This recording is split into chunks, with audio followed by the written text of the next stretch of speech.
Hoosick Falls is my hometown, and I live in the same house I was brought up in. I think if you talk about quality of life, you will never find a better place to live.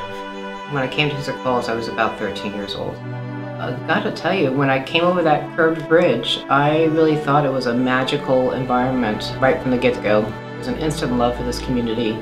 When I was born, I lived in West Hoosick, a small hamlet just outside of Hoosick Falls. I went to a one-room schoolhouse when I was in kindergarten, and my father worked on a farm, and then we moved to the village because he ended up working in one of the factories in Hoosick Falls. The village is alive. It's like a living thing. It grows and changes just like we do. Back in 1981, I was walking and I met Joe Miller, and he told me he couldn't sell his house. And I said, if you're moving to Miami, it'd be nice to leave your home to the Historical Society. And he thought it was a great idea, and within a week or two, it was all taken care of. So my first experience was really in high school that I came to the Miller Museum. And to me, it was interesting because I knew the Millers.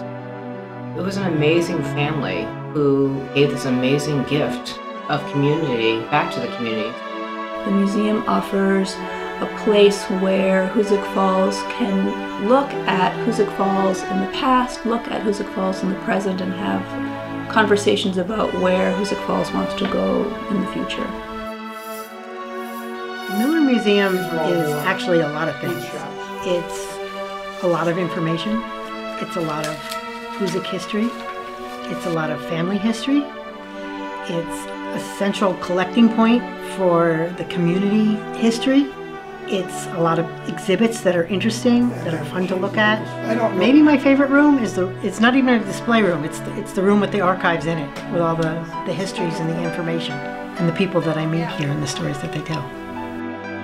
I touched a little of the history of Hoosick Falls when I met Grandma Moses. And when I went to visit her, she showed me cards she got from the governor and from the president, and I was surprised that so many people knew her.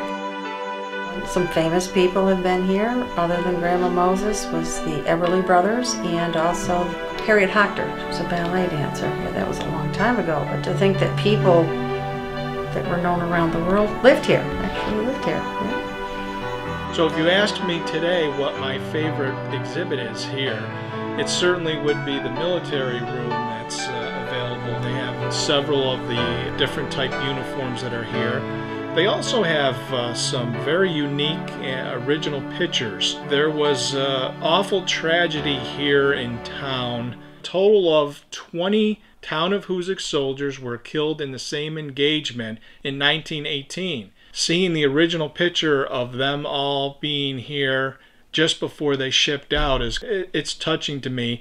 Now that you know several of those men in that picture gave their life for the freedoms that we enjoy today.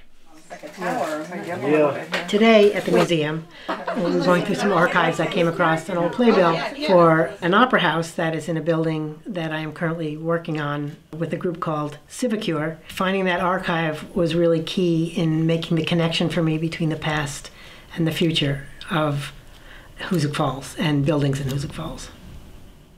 My favorite permanent exhibit here is an extraordinary collection of pictures that were taken inside the Walter Wood plant, probably in the late 19th century. Just as a sort of a fascinating look at what industrial life was like then.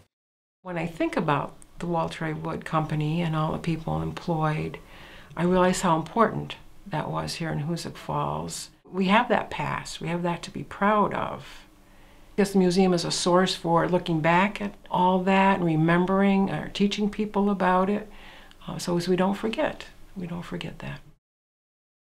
I also find great connection with looking at photos of people in their businesses.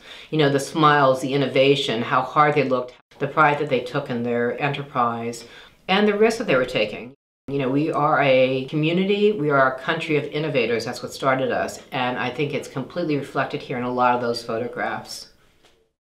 The role that the Battle of Bennington played in our national history was huge.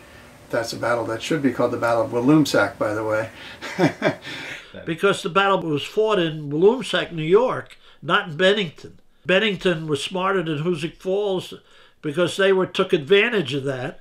And it's one of the few battles in America that's named after a place where the battle didn't take place. When I arrived here in the late 90s, we didn't have much of a base of financial support. What I did was develop a sort of a membership program in which we send out newsletters. Our newsletter is our #1 outreach. And because of the newsletter, we've got so many people interested in history. My feeling is 20 years from now, we have a copy of every newsletter in a binder, and this is going to become the history of Hoosick Falls. That's very good. What Phil and Charlie have been very good at doing is they collect pictures and text and put them onto large historical boards and circulate those around the community. This museum owns a sort of a vast collection of stuff, and it's a real challenge to organize it in a way that's accessible to individual people who might be interested in particular aspects of our collection. The Miller Museum is a wonderful place for genealogy. We have people coming from all over the United States that come to our little town of Hoosick Falls to look up their family tree. We're kind of blessed to have a facility that has information that you're looking for, especially, the military information, the stuff that I'm dealing on, and a staff that's dedicated to help you out to get your end result. The Lewis Miller Museum is the resource to go to for anybody who's revitalizing a building or a space, because that's where you go to find out what it was and how you can respect that when you go forward in the future with creating something new in the space. The Miller Museum is a great place to find out about the people that made this village, and the people who are making the village. It's a great link to the past, and it's going to be our future too. How do we create some kind of time capsule to move forward? And I think the Miller Museum is the perfect place to do that. The Miller Museum holds materials that are worthy of the attention of historians, not just locally, but historians interested in the development of New England and of the nation. And they deserve to be preserved and promoted and publicized.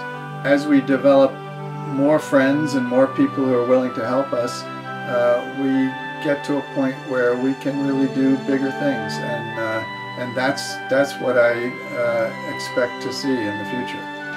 The other necessary component to having the Lewis Miller Museum be here and be as integral to the community is the community needs to make a huge commitment to the museum. The Millers taught us about community. What they chose to do was to take their money and create a space, a hub, a community hub that could benefit generations to come, reconnecting us to our history. The Miller Museum is a hidden treasure chest, and I urge everyone to come visit it. Hoosick Falls is a place with both history and promise. The Lewis Miller Museum makes you realize that Hoosick Falls is a pretty cool and pretty important place in the history of New York and the country. And you'll find it all here. And we can always use more volunteers.